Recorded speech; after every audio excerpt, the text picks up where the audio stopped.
Hi friends, ಎಲ್ಲರೂ ಹೇಗಿದ್ದೀರಾ? ನಾನಿವತ್ತೊಂದು ಹೊಸ ರೆಸಿಪಿ ಜೊತೆ ಬಂದಿದ್ದೀನಿ. ಅದರ ಹೆಸರು ಬಂದುಬಿಟ್ಟು ತಾಲಿಪಟ್ಟು ರೆಸಿಪಿ. ಅದಕ್ಕೆ ಬೇಕಾಗುವ ಇಂಗ್ರೀಡಿಯೆಂಟ್ಸ್: 1 ಕಪ್ಪು ಅಕ್ಕಿ ಹಿಟ್ಟು ತೊಗೊಂಡಿದ್ದೀನಿ, ಒಂದು 3/4 ಕಪ್ಪಷ್ಟು ಜೋಳದ ಹಿಟ್ಟು, ಸಣ್ಣದಾಗಿ ಕಟ್ ಮಾಡಿರ್ತಕ್ಕಂಥ ಕರಿಬೇವು ಮತ್ತು ಕೊತ್ತಂಬರಿ ಮತ್ತು ಜೀರಿಗೆ, ಒಂದು 4-5 ಈರುಳ್ಳಿಯನ್ನು ನಾನಿಲ್ಲಿ ಉದ್ದುದ್ದನಾಗಿ ಕಟ್ ಮಾಡಿ ಇಟ್ಕೊಂಡಿದ್ದೀನಿ. ನೀವು ಚಿಕ್ಕ ಚಿಕ್ಕ ಪೀಸ್ಗಳಾಗಿ ಕೂಡ ಕಟ್ ಮಾಡ್ಕೋಬೋದು. ಈಗ ಒಂದು ಬೌಲ್ಗೆ ನಾವು ತಗೊಂಡಂಥ ಜೋಳದ ಹಿಟ್ಟು, ಅಕ್ಕಿ ಹಿಟ್ಟು, ಈರುಳ್ಳಿ, ಜೀರಿಗೆ, ಕರಿಬೇವು, ಕೊತ್ತಂಬರಿ ಎಲ್ಲ ಹಾಕಿಬಿಟ್ಟು ರೆಡಿ ಮಾಡ್ಕೋಬೇಕು. ನಾನಿಲ್ಲಿ ಒಣ ಖಾರ ಪುಡಿಯನ್ನು ಹಾಕ್ತಾಯಿದ್ದೀನಿ. ನೀವು ಬೇಕಿದ್ದರೆ ಶುಂಠಿ ಬೆಳ್ಳುಳ್ಳಿ ಪೇಸ್ಟು ಅಥವಾ ಹಸಿಮೆಣ್ಸಿನ್ಕಾಯಿ ಕೂಡ ಯೂಸ್ ಮಾಡ್ಬೋದು. ನಾನಿಲ್ಲಿ ಶುಂಠಿ ಬೆಳ್ಳುಳ್ಳಿ ಪೇಸ್ಟ್ ಇರಲಿಲ್ಲ, ಅದಕ್ಕೋಸ್ಕರ ಒಣ ಖಾರದ ಪುಡಿಯನ್ನು ಹಾಕ್ತಾಯಿದ್ದೀನಿ. ಮತ್ತು ಒಂದು ಸ್ಪೂನ್ ಅರಿಶಿನ ಪುಡಿ, ರುಚಿಗೆ ತಕ್ಕಷ್ಟು ಉಪ್ಪನ್ನು ಹಾಕ್ಕೊಳ್ಳಿ. ಕರಿಬೇವು ಕೊತ್ತಂಬರಿ ಕೂಡ ಆ್ಯಡ್ ಮಾಡ್ತಾಯಿದ್ದೀನಿ. ಅದನ್ನು ನಾವು ಫಸ್ಟ್ ಹಿಟ್ಟನ್ನೆಲ್ಲ ಚೆನ್ನಾಗಿ ಮಿಕ್ಸ್ ಮಾಡ್ಕೋಬೇಕು. ನೀರು ಹಾಕ್ದೇ ಫಸ್ಟ್ ಎಲ್ಲ ಇಂಗ್ರೀಡಿಯೆಂಟ್ಸು ಮಿಕ್ಸ್ ಆಗೋ ಥರ ನಾವು ಹಿಟ್ಟನ್ನು ಕಲಿಸ್ಕೋಬೇಕು ಫ್ರೆಂಡ್ಸ್. ನಂತರ ನಾವು ಸ್ವಲ್ಪ ಸ್ವಲ್ಪ ನೀರು ಹಾಕ್ತಾ ಇದನ್ನು ಒಂದು ಹದಕ್ಕೆ ಕಲಿಸ್ಕೋಬೇಕು.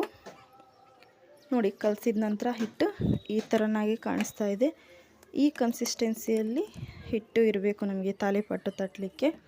ಈಗ ನಾವು ಒಂದು ಮಣೆ ತೊಗೊಂಡು ಅದ್ರ ಮೇಲೆ ಒಂದು ಪ್ಲಾಸ್ಟಿಕ್ ಕವರನ್ನು ತೊಗೊಂಡ್ಬಿಟ್ಟು ಅದಕ್ಕೆ ಎಣ್ಣೆ ಹಾಕಿ ಈಗ ಒಂದೊಂದೇ ತಾಲಿಪಟ್ಟನ್ನು ತಟ್ಕೊಳ್ಳೋಣ.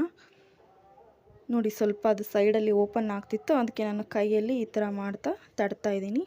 ಎಷ್ಟು ನೀಟಾಗಿ ಇದು ಹಿಟ್ಟು ಸ್ಪ್ರೆಡ್ ಆಗ್ತಾಯಿದೆ. ಈ ಥರ ತಟ್ಕೊಂಬಿಟ್ಟು ನಾವು ಇದನ್ನು ಬೇಯಿಸ್ಕೋಬೇಕಾಗುತ್ತೆ ಫ್ರೆಂಡ್ಸ್. ಇದು ಮಕ್ಕಳಂತೂ ಇದನ್ನ ತುಂಬ ಇಷ್ಟಪಟ್ಟು ತಿಂತಾರೆ. ಮಕ್ಕಳಿಗೆ ಬೆಳಗ್ಗೆ ತಿಂಡಿಗೆ ನೀವು ಇದನ್ನು ಮಾಡಿಕೊಡ್ಬೋದು ಫ್ರೆಂಡ್ಸ್. ಅಥವಾ ಮಧ್ಯಾಹ್ನ ಲಂಚ್ ಬಾಕ್ಸಿಗೆ ಬೇಕಾದರೂ ಕೂಡ ನೀವು ಇದನ್ನು ಮಕ್ಕಳಿಗೆ ಮಾಡಿ ಕಳಿಸ್ಬೋದು. ತುಂಬಾ ಇಷ್ಟಪಟ್ಟು ತಿಂತಾರೆ ಮಕ್ಕಳು. ನೋಡಿ, ಈಗ ಇದು ಚೆನ್ನಾಗಿ ತಟ್ಕೊಂಡಿದ್ದೀನಿ. ಇದನ್ನು ಬೇಯಿಸ್ಕೊಳ್ಳೋಣ.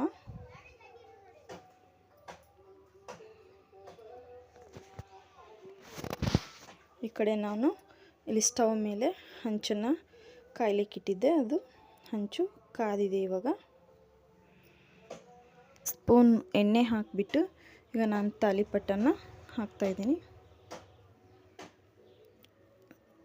ನೋಡಿ, ಈ ಥರ ಅದು ಕವರ್ಗೆ ನಾವು ಎಣ್ಣೆ ಹಾಕಿರೋದ್ರಿಂದ ತುಂಬಾ ಸುಲಭವಾಗಿ ತಾಲಿಪಟ್ಟು ಬಿಟ್ಕೊಳ್ಳುತ್ತೆ.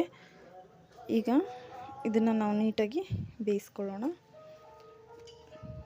ನಂತರ ಅದನ್ನು ಇನ್ನೊಂದು ಸೈಡ್ ತಿರುವು ಹಾಕಿಬಿಟ್ಟು ಅದಕ್ಕೆ ಮತ್ತೆ ನಾವು ಮೇಲೆ ಒಂದು ಸ್ಪೂನ್ ಎಣ್ಣೆಯನ್ನು ಹಾಕ್ಕೋಬೇಕು. ನೀವು ತುಪ್ಪ ಬೇಕಾದರೂ ಹಾಕ್ಕೋಬೋದು. ನೋಡಿ, ಎಷ್ಟು ಚೆನ್ನಾಗಿ ತಾಲಿಪಟ್ಟು ಬೇಯ್ತಾ ಇದೆ.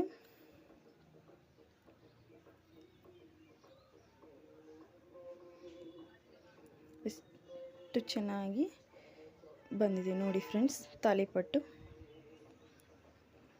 ನಿಮಗೆ ನಾನು ತಾಲಿಪಟ್ಟು ಮಾಡಿದ ವಿಧಾನ ಇಷ್ಟ ಆದರೆ ದಯವಿಟ್ಟು ವಿಡಿಯೋವನ್ನು ಲೈಕ್ ಮಾಡಿ, ಶೇರ್ ಮಾಡಿ. ಹಾಗೆ ನಮ್ಮ ಚಾನಲನ್ನು ಯಾರೆಲ್ಲ ಸಬ್ಸ್ಕ್ರೈಬ್ ಮಾಡ್ಕೊಂಡು ನೋಡ್ತಾ ಇಲ್ಲ ಅವರು ಸಬ್ಸ್ಕ್ರೈಬ್ ಮಾಡಿಕೊಂಡು ವಿಡಿಯೋವನ್ನು ನೋಡಿ. ಹಾಗೆ ಇನ್ನು ಉಳಿದಿರ್ತಕ್ಕಂಥ ಎಲ್ಲ ತಾಲಿಪಟ್ಟಿನ ಆ ಉಂಡೆಗಳನ್ನು ಕೂಡ ನಾವು ಹೀಗೆ ಒಂದೊಂದಾಗಿ ತಟ್ಕೊಂಡು ಬೇಯಿಸ್ಕೊಳ್ಳೋಣ. ನಾನಿಲ್ಲಿ ಇನ್ನೊಂದು ತಾಲಿಪಟ್ಟನ್ನು ತಟ್ಟಿ ತೋರಿಸ್ತಾ ಇದ್ದೀನಿ. ನೋಡಿ, ಹಿಟ್ಟು ನೆಂದಿರೋದ್ರಿಂದ ಎಷ್ಟು ಚೆನ್ನಾಗಿ ಎಷ್ಟು ಸ್ಮೂತಾಗಿ ಸ್ಪ್ರೆಡ್ ಆಗ್ತಾಯಿದೆ. ಈಗ ಇದು ಒಂದು ತಾಲಿಪಟ್ಟನ್ನು ಕೂಡ ನಾವು ಬೇಯಿಸ್ಕೊಳ್ಳೋಣ. ಈಗ ಇದನ್ನು ಕೂಡ ನಾವು ಬೇಯಿಸ್ಕೊಳ್ಳೋಣ. ಇದಕ್ಕೆ ಕೆಲವೊಬ್ಬರು ಸೊಪ್ಪುಗಳನ್ನು ಯೂಸ್ ಮಾಡ್ತಾರೆ. ಮೆಂತ್ಯ ಸೊಪ್ಪನ್ನು ಸಣ್ಣದಾಗಿ ಹೆಚ್ಚಿ ಹಾಕ್ಕೊಂಡು ಕೂಡ ಮಾಡ್ಕೋಬೋದು. ಹಾಗೆ ಸಬ್ಬಸಿಗೆ ಸೊಪ್ಪನ್ನು ಕೂಡ ನೀವು ಬೇಕಂದರೆ ಆ್ಯಡ್ ಮಾಡ್ಕೋಬೋದು. ನಾನಿಲ್ಲಿ ಅದು ಯಾವುದೇ ಥರದ ಸೊಪ್ಪನ್ನು ಬಳಸ್ತಾ ಇಲ್ಲ. ಪ್ಲೇನಾಗೆ ನಾನಿಲ್ಲಿ ಬರೀ ಈರುಳ್ಳಿಯನ್ನು ಯೂಸ್ ಮಾಡಿಬಿಟ್ಟು ಮಾಡ್ತಾಯಿದ್ದೀನಿ. ಈಗ ಒಂದು ಸ್ಪೂನ್ ಎಣ್ಣೆಯನ್ನು ಹಾಕ್ಕೊಳ್ಳೋಣ. ನೋಡಿ,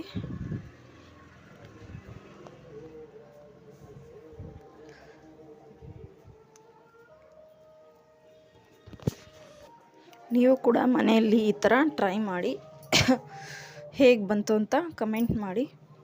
ನಾನು ಇದಕ್ಕೆ ಚಟ್ನಿ ಮಾಡಿದ್ದೆ ನೋಡಿ. ಚಟ್ನಿ ಜೊತೆ ನಾನು ಇದನ್ನು ಸರ್ವ್ ಮಾಡಿದ್ದೀನಿ. ತಾಲಿಪಟ್ಟು ಹೇಗಿತ್ತು ಅಂತ ಕಮೆಂಟ್ ಮಾಡಿ. ವಿಡಿಯೋ ನೋಡಿದ್ದಕ್ಕಾಗಿ ಧನ್ಯವಾದಗಳು. ಮತ್ತು ಮುಂದಿನ ವಿಡಿಯೋದಲ್ಲಿ ನೆಕ್ಸ್ಟ್ ಬುಧವಾರದ ವಿಡಿಯೋದಲ್ಲಿ ಮತ್ತೊಂದು ಹೊಸ ರೆಸಿಪಿ ಜೊತೆ ಸಿಗೋಣ. ಅಲ್ಲಿವರೆಗೂ ಎಲ್ರಿಗೂ ಧನ್ಯವಾದಗಳು.